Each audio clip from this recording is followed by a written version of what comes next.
Hi Leos, and welcome to your May 2022 General Tarot Forecast. This is Sky coming on to talk to you about your month ahead. I hope you're all doing really well. So we got to kind of get you better this month, Leo. Kind of major change in thought, major change in mindset, major reprioritization coming up for you guys. I hope you are feeling good coming out of the solar eclipse that we will have had on April 30th. If you're getting this video by chance before that eclipse, it's a big one for you. It's happening in your fellow fixed sign of Taurus. And even if you're getting the reading after that time, I think that it's important for Leos, especially if you have your Leo placement around 10 degrees, to know that the way that you're projecting is on a changing point. Okay, so you're going to be having a major projection shift, value shift, and also a need to work out of any confusion or materially unfocused, indecisive spaces. So I'm going to try to devote some space in this reading, Leos, to helping you understand some of the confusion, or to kind of work yourself back into what matters to you, getting lighter, getting clearer, getting things straight. So as usual, I'll be doing intuitive messages followed by a week-to-week tarot forecast and an extended reading on Patreon. So as I've been meditating on your energies, Leo, that's what it's all revolved around, is this whole idea of getting things better, bettering your experience, perhaps lightening your load in some way, and, kind of being brave, okay? Your sign is known for bravery, strength, and grace as well. And sometimes power, and which can become destructive and it's negative. But here we have to be brave, I think. Okay, we have to be brave enough to finish what we started. We have to be brave enough to trust what we created. We have to be brave enough to ask the right questions. And we have to be brave enough sometimes to state or to stand up for another person, or stand up for something that we love or something that we've devoted a lot of time to. So a difficulty for Leo right now in May is perhaps not trusting what you've been contributing years of your life to, working a job that you don't believe in, finding your contributions or your energy investments to be questionable, okay? If you're feeling unsure about what you're participating in, it's time to change, or it's time to reinvigorate or reform this in a way that makes sense to you. And with that happening, it can be good also to have some comparison, okay? So maybe seeing how good you've got it, or seeing how much of a blessing what you do have is. And if it still seems kind of heavy, maybe, yes, it is time to make some changes, or maybe it's time to rebalance things. But basically, the bravery to have a better life, the bravery to detoxify your experience. There's something a little bit toxic here, I think, for some Leos, because of the previous few years not really being super direct and upfront energetically with you. So there were maybe some misinterpretations, misdirected energy, especially in 2020, okay, with the Capricorn quincunxes. And then all of a sudden you had Jupiter and Saturn in Aquarius, and it was now I know exactly what I want out of life. And we're working with that combination of things as Leo now, knowing what we want while also having a kind of representation of the energy. So that is clarifying itself and working itself out now. And for some Leos, it's going to finish in May. For others, it's going to take a few months to really get it all worked out, or get all those toxins out. May, at a more direct level, is a wonderful month to simplify and to get yourself happier, okay? The bravery to be happy, the bravery to be simple, it takes bravery, because it's very easy and natural for a lot of people to have a complex or dark experience. And we want to get some light on the subject here. So I would definitely recommend wrapping things up with dark stories, or wrapping things up with, media or focuses that are dark, scary, or not high in vibration. Okay. In fact, some Leos, it feels almost have like made careers or have made goals out of focusing on those things. And that's great if you're working to generate a better life or a better experience for others. I feel that's wonderful. But finding yourself safer or finding yourself stronger in this situation or in this context is going to be the better solution, I think, rather than necessarily immersing yourself in other people's darknesses or in other people's pain. It feels like you can do more to help everybody from a more happy, light, and hopeful place, okay? If you remember, in the new nodal paradigm video, North Node in Taurus, South Node in Scorpio, I was talking for your sign about how there was an important decision coming in July and then perhaps again in January for some of you. It would be good to see yourself finding a more decisive viewpoint here. You have Two of Pentacles and the Justice card coming up, as well as Nine of Cups, which all deal with decisions, and the Lovers. Okay, so it is a decision-shaping month for you, and you already start to kind of feel that energy of that July decision or that January decision coming here. There's a foreshadowing here, and there's a need to get sober, still, and focused on you, who you are, and what you want to represent. And some of you need to find a way, I think, or come to a place, maybe it's through third eye healing. I've been talking a lot about that in T-chats on Patreon, about how a lot of the health during this time deals with healthy third eye. It deals with auric healing. It deals with reinforcing healthy boundaries in your life and polishing things, simplifying things. So if you are still facing indecisiveness here, I would point you to those things as a starting point to remedying that.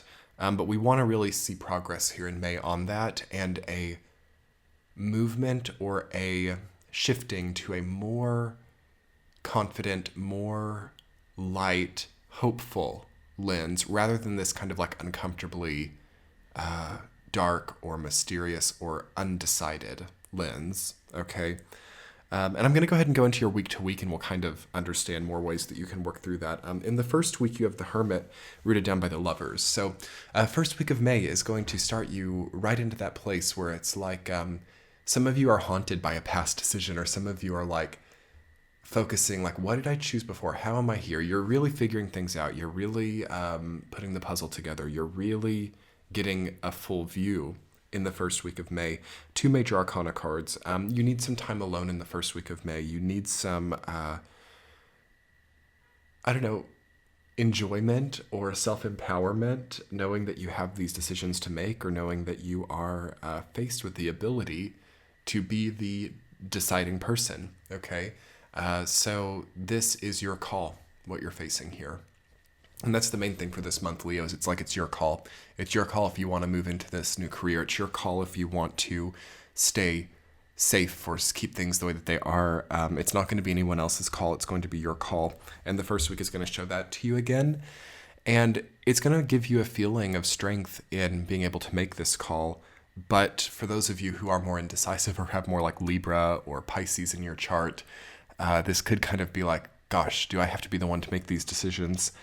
It's going to make you stronger, though, and it's going to make you more well-defined as a person to be facing this on your own, or to have to be the only one to figure some of this stuff out. Week 2, Leos, you have the Page of Wands rooted down by the Nine of Cups.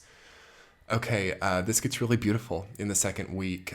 You're kind of in the midst of these decisions also given a new creative opportunity, or you're asked by the universe or by another person to perhaps assist or to be a part of some type of larger creative expression. So there's a wonderful potentially art project or potential music or wonderful creative venture that you can go into here in the second week that will help you to reinforce your chakral system from like the solar plexus up to get more energy into your upper chakras as well. Because I feel like you have a lot of ground level connection, or you have a lot of understanding of like what you want as a person. But as for connecting to the path to actually come into that, it's like it's not quite getting all the way up or down for some of you. And the second week is going to help. It's kind of like, what do you love? You know, beyond ego, beyond what looks good, beyond even the consistent. What do you love, and what is safe, and what is simple, what is something you can embrace safely, artistically, or creatively? That's going to open the most doors for you, I would say. Week 3, you have the Two of Pentacles rooted down by the Knight of Cups. Yes, how do we come off emotionally? Who do we trust? Who do we confide in? Knight of Cups. Then the question about who that is, or the question about which person we trust. Okay, with the Two of Pentacles, some of you are changing up your trust philosophy. Some of you are like really paring things down, and I've been seeing this as a Leo rising myself too. It's like we just don't want to take some of the same risks, or we are worried about maybe being so open. Okay, so there's kind of a withdrawal for some Leo people, or there's a, reduction or remittance of what was once involved in. Okay, so it's like a release, it's a pruning away, it's a question about kind of a life philosophy or a way of life that revolves around openness. And how you express emotions to other people could be up for a shift with this too. It would be good in the 3rd week to journal or to meditate on, what do I feel I need to express emotionally, and what am I expressing emotionally? Is there a disconnect there, and is there a way to make sure that I'm communicating as well my emotions to the people who count in my life? And also, how is that received? It's good to know it and not be in any type of confusion there, because the Jupiter, Neptune, and Pisces can kind of lead to this feeling like we think that other people know what we feel, or we think that, if we're really hurt or if we're really sad about something, that like other people know it. And sometimes they don't. Sometimes it's not so connective like that. So it's good to make sure that, if we are upset, that people know that, or that we don't expect people to know it if we haven't told them, things like that. And the 4th week is also going to be a new bottom line for your emotional system, or for your feelings. Okay, Justice rooted down by the 4 of Cups. You want some type of evening or balancing of the emotions here. So this can even be at the health level or at the body level, where you might see that there was like an imbalance, like you were overworking or you were pushing yourself too hard, and that was leading the body to like send you a lot of signals, in emotions. Also, you can see that there could almost be like it's funny, like a universal timeout there, or a universal like justice done there, where it's like, okay, you've really worked hard, or you've pushed so hard, now take a bit of time to get yourself together, or take some time in solitude. As well, for those of you who are having later place Leo placements, around like 24, getting the Saturn opposition as well. It's either the square from the Taurus placements, or the opposition from the Saturn placements, or the square from the South Node in Scorpio. It's fixed signs are very challenged right now to understand what they want, and to understand the truth of what their involvements mean, and what they're driving for, and why they're feeling. It's like all very high stakes stuff, it feels like. And what that means to me is that we might have really pushed into a territory that looks good on paper, but we didn't understand like it's actually demanding in a whole different way. And we need to understand that now, and we need to understand how we really feel about where we're at, and how it connects back to the choices that we had to make before. It's very much a learning project here in May about free will choices, about what we've said yes to, about what we've envisioned for ourselves, and how all of that comes together. All right. Let's talk more about that in your extended reading, Leos. I hope you enjoyed this. Be sure to check out your Sun, Moon, Rising sign to get more insight. But I will be putting together an extended for you on Patreon with a central theme and 2 supporting themes. And we'll talk more about processing how so many different layers of experiences come together. So yeah, come check it out. I will see you all soon. Have a great month. Bye.